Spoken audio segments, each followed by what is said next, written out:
You don't mind starting a family with a 68-year-old man? No, I don't mind. Now it's December in Norway. Kind of cold and boring. Not much fun driving my motorcycle. I should change the rear tire, but I think it's too cold. I'll do that when the weather gets warmer. You're not going to go outside? Why don't you go outside and play in the snow? It's going to be a real boring job, but since there's nothing else to do, I better use my time to tidy up in these papers. Oh, look, there's a scammer from Ghana.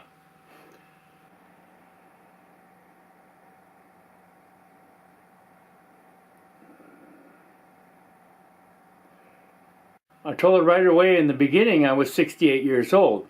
I also sent her a video taken a few days ago so she could see what I looked like.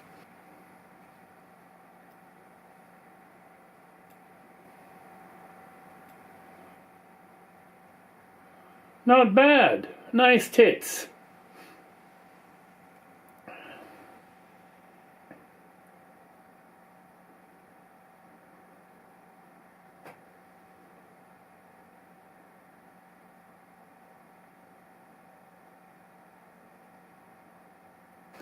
After chatting for about 30 minutes, this young girl in her early 20s is ready to come to Norway and start a family with me. I feel so lucky. She's pretty good looking, very attractive. Instead of choosing a younger man, she chose me. Yes, me. I'm what you call in Norwegian a damamagnet. I'm like a powerful rare earth magnet that attracts all these young girls. Or maybe it's more like how shit draws flies. I told her there was a problem with a motor in my 60-foot yacht and I had to get a mechanic to deal with it so I wouldn't be on the internet so much. This is because I don't want to waste too much of my time talking with her all day long.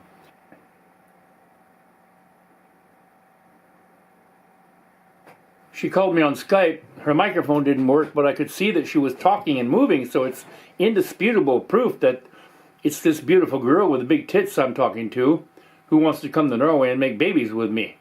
Every time she called me on Skype, there was no sound and the connection was lost after 10 or 15 seconds, so we gave up. Actually, what I'm really being shown is a pre-recorded Skype video. This is a method scammers often use. They claim the connection is bad or their computer or telephone is very old. She suggested I bring US dollars to Ghana. I told her I took out 15,000 US dollars, which I would bring with me. I told her I found a flight, Emirates Flight 787, arriving Monday, 17th of December in Ghana at 12:05 from Dubai. Apparently it's a daily flight from Dubai. I told her I first would drive down to Copenhagen, take an airplane to Paris, and then to Dubai, and then from Dubai to Ghana. I told her I don't use the internet when I'm driving and no internet on the airplanes, and I would send her a message from each airport. Again, this is so I don't waste time talking to her. Now, she really thinks I'm actually coming down there, and she also thinks I have 15,000 US dollars cash with me. She says she has a big surprise for me. She says she's actually black and sends me a picture of a dark-skinned young girl. Her reason for using a picture of the Caucasian girl was because there's so many racists on the internet. The real reason for this, of course, is she actually believes I'm coming down there with 15,000 US dollars and she intends to meet me. When dealing with scammers like this, my goal is to waste their time without wasting too much of my time. For example, getting them to go to some bank, preferably 2 or 3 times, to receive money I have not sent them. Getting them to go to some airport to pick me up while I'm sitting on my butt here in Norway is a real good one if I can pull it off. Sending them a fake airplane ticket so they pack their bags and go to some airport to meet somewhere, that's also good. You know, for example, here in Norway, if I'm going to pick somebody up at the airport, it takes me an hour to drive there and I have to drive through toll stations and parking at the airport is expensive, and how many hours am I going to wait until I realize this person isn't showing up and drive home again? When I pretend to arrive in Ghana, I send her a message that I had landed and will go through immigration. She said she was waiting in a parking space K03 to the right. Interesting. Waiting in her car in a parking lot. I wonder why. In the last 15 or 20 years, I've been to China, Thailand, Vietnam to meet people. I've been to China 10 times. They're always waiting for me at the airport next to the exit door from Immigration and Customs, sometimes with a bouquet of flowers. I suspect the plan is for somebody to relieve me of my $15,000 cash long before I even reach the parking lot. After about 20 minutes, I told her I couldn't find my passport. I asked her to please wait.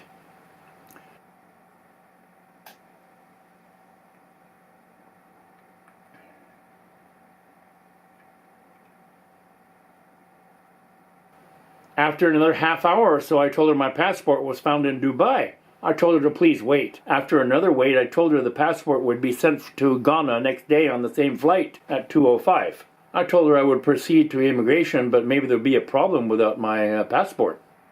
They might not let me in the country. I told her I had to turn off my laptop and telephone when I go through immigration. If she didn't hear anything within an hour or so, she should go to the hotel I booked in her name and using her email address. Then I stopped communicating with her until the following day. On the following day, a little after 1 o'clock in the afternoon, I sent her a message that my passport had arrived. Please come to the airport and pick me up. She said she was on her way and it would take her about an hour to get there. After a long wait, I told her to please contact a lawyer because I'm being detained. My telephone and laptop maybe will be confiscated. I told her immigration is asking me a lot of questions about who I'm going to meet in Ghana and where I'm going to stay. After about 1.5 hours, I told her I was being deported back to Dubai. My telephone and laptop maybe will be confiscated. Then again, I stopped communication with her.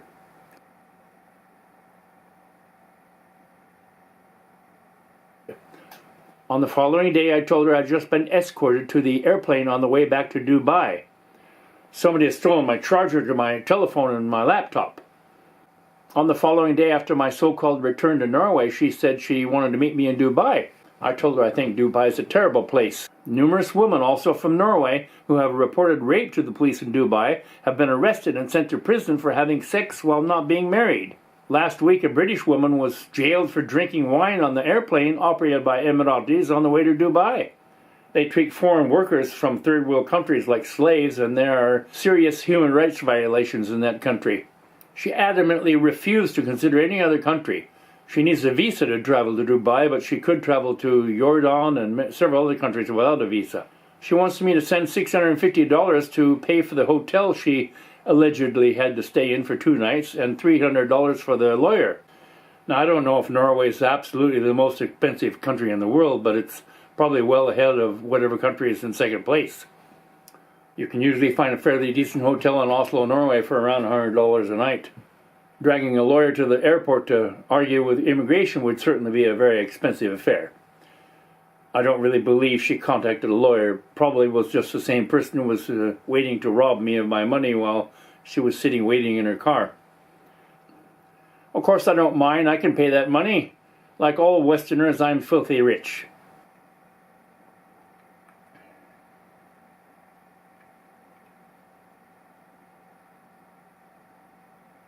She doesn't even have a penny to take a taxi to the bank.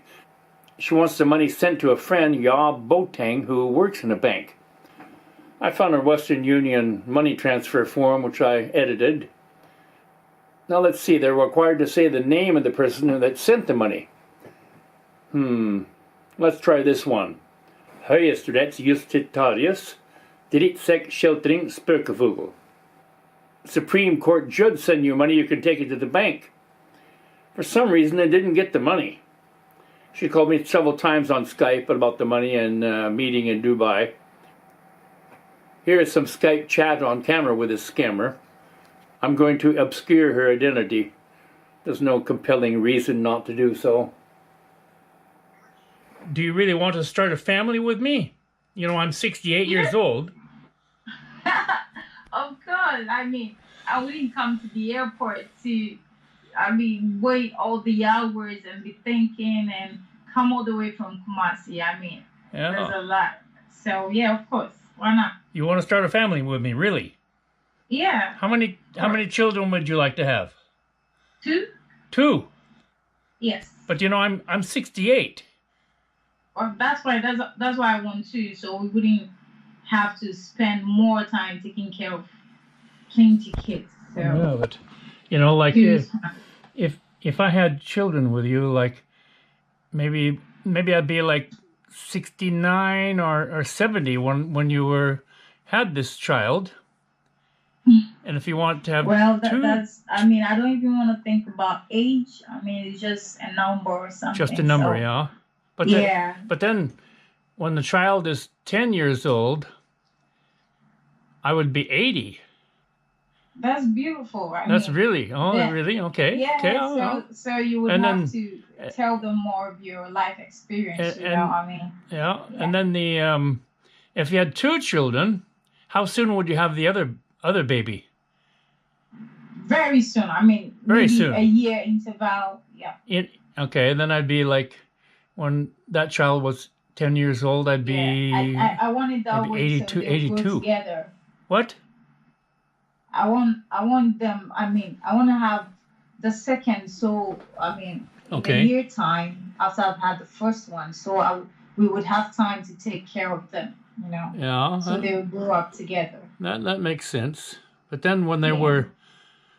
were like 15 years old, I would be, how old would I be then? Well, it's just a number, as I said. Yeah, I I'd mean, be we like don't even have to 80, think about 85 or maybe 86. I still don't want to think about it. No, yeah. Oh, I think about it a bit, Yeah. Yeah. And Yeah. yeah, you look good. Thank you. Well, you haven't seen me in person though. No, I can't wait to do that. That'll be fun, yeah. Yeah. Start working on this family. Won't that be nice? Yeah. How long were you in the airport? I mean, the first day, the day you arrived, I was there for hours. The time you came, I was there from 12, I think 12:30 till evening. Was it evening or night? Okay. Yeah, till like 6 Oh, p.m. my time from 12. So I've been there for like 6 hours for the first day. And the second day, I came around 2:30 okay. and 2:30 my time, and then left around 6:30 or 7. Yeah. Okay, that's terrible. I'm really Yeah, I I'm really mean, sorry yeah, about because that. It I was thought you could just come online so we talk and all of that. I mean, yeah, it was a very bad experience. yeah, because I was very foolish to forget my passport in Dubai, and then these immigration, they Yeah, took but and I understand that's what they do, but at least, I mean, you're not a kid. They should just allow you to come out. What I don't. yeah. Okay, what now? I'll ask you, why did they hold you again? Well, Why the- didn't they want you to come out after they gave you the passport? because I don't really know because my passport came on the second day, from Dubai because I forgot it in Dubai, and then maybe it was because they didn't have a visa or something. I don't know. I didn't understand all that they said, and they just Oh, you didn't have a visa, right? no. And then they put me in the office, and took my computer and my So you laptop ate away something? and my telephone, and Did you eat? and they detained me, and then they followed me out to the plane on the airplane. And when I got on the plane, then they gave me my laptop and my phone. But then somebody's been in my bag and stolen my charger to my telephone, and so I wasn't able to send you any messages. I'm sure they did all that just so you cannot charge your phone Well, to be able. I don't know. I don't know either, but it was very annoying. I terrible thing, And Yeah. and did you get a lawyer there? Yeah, I called somebody, but then the person was busy somewhere, and the person thought you were there. You were there. Is like, I mean, even if you you stay there for the night, they'll still get you out the same day. So the person was busy. The person was busy and then said he was gonna come, and then I didn't hear from him again because I tried calling, wasn't going through. So that was what happened. I didn't hear from you again, and I don't know what happened. I just didn't know what to do anymore. No. You called me later, but then you had left. All right, that's terrible. So, hey, babe, why don't you go to Oslo to send the Western Union? Okay. Okay. Yeah, I can do that. What? Yeah, you want me to do that tomorrow? I mean, I've already sent it. The other guys already sent it, and you're liable to get it twice. You know. What I'm trying to say is that that one did not come through, and it will not come through. Okay. So even if he comes back, he can call them to abort it or whatever. I don't mind, but I just wanna be able to get my visa and everything. You know, that's what I'm saying. So I'm not gonna get it twice. If you send it and it goes through Western Union, if yours goes through, with his, he has to confirm before it goes through. So he would just tell them no because it never came through in the first place. So you just send it and then talk to him to call them to tell them not to send it. You know, I want to see you. That's all I want. I don't want you to send double money for me to do. Nah. No. That's not what I want. Yeah. Okay. So just do this one, and then we have a lot to talk about. I'm not here to use you for nothing. You know, it's not like I'm here to play with you or something. So I don't have any interest in taking advantage of you, and I don't want you to take advantage of me too. You know, I'm here for real, and I really want this. Okay. Yeah. So you think you can do it tomorrow? With the Western Union? Yeah, or MoneyGram. MoneyGram. Isn't it better I just give you the money in Dubai when we meet? No. How would I be able to take care of what I want to do? I can give you twice as much when we get meet in Dubai. No, I'm not saying you wouldn't. It's not like I don't trust you on that. I'm just saying I don't have money to do all of that. Yeah, but if I paid your ticket, then you don't need any money because I can buy you a ticket and then you go to Dubai and I give you the money at the airport. I'll give you. It's 950, so I can give you 2,000 at the airport. No, I don't want to do it. No. Just do it tomorrow. That way I would be. Yeah, just do it. Then we get everything done. Do you trust me? Look at me. You're not looking at me. Yeah, I'm listening to you. Yeah. No, you're listening. You're not looking at me. I'm looking. Oh, you're on another screen. Yeah, I'm looking here now. I'm looking at you, but I'm looking at the camera here. But you're kind of over there. Yeah. But hey, so try to do it this tomorrow. Spare a little minutes for me to do it, and then we take it from there. You can do Western Union MoneyGram. Yeah. Now I don't know how this MoneyGram works. Oh, it's the same as Western Union. Because it's really a problem because I had to work on this yacht and that's actually in the opposite direction of Oslo. Yeah. Well, but you can, right? But do you know World Remit? What? World Remit. What's that? Remittance is just you pay money with your credit card. Never heard of it. Oh, it's just an app you just download. You have to remember. Yeah. You use your credit card to send it. That is so easy. You don't have to go out or something. You have to remember, I'm 68 years old. I'm old. I'm just used to. Stop it. Well, what you mean you're old? I'm just used to using cash and stuff. I don't even like credit cards.